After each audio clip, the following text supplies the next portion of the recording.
చచ్చి సంవత్సరం అయింది కానీ నా స్టోరీకి ఇంకా శుభం కార్డు పడలేదండి. కారణం పుణ్యనదుల్లో నా అస్థికలు కలపకపోవడమే. ఉన్న ఖర్చులకు తోడు ఇది ఒకటి తక్కువ. అందరి నాన్నలు ఆస్తులు ఇచ్చేడితే ఈయన అస్థికలు ఇచ్చిపోయాడు. ఇంట్లో శుభకార్యం పెట్టుకుని అస్థికలు దాచడం అరిష్టం అండి. 1200 కిలోమీటర్లు, పైగా కార్ రెంట్ ఒకటి బొక్క. మీ నాన్న కారు ఉంది కదరా? అందులోనా? ఫ్యామిలీ మొత్తం ట్రిప్కి పోతున్నారంటే ఏందో పెద్ద చేసమే అయిండల్లా. అవునండి, అస్థికలు కలపడానికి పెడుతున్నాం. అయ్యో పాపం, గోదావరిలోనా? కాదండి, గోవాలో. వాట్? మేడ పట్టి సముద్రంలో ముంచి తీస్తాను బ్రోకర్ ముండా కొడక. కమ్ ఆన్ గైస్, ఇన్నేళ్ల తర్వాత ట్రిప్ వచ్చాం. Let's celebrate.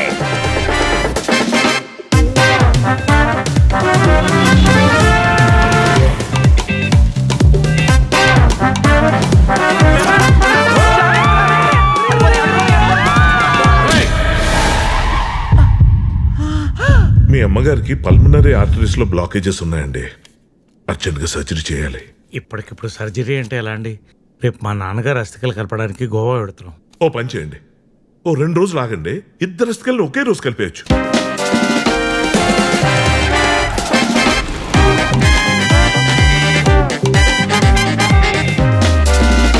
నన్ను ఇన్వాల్వ్ చేయకండి రావు గారు.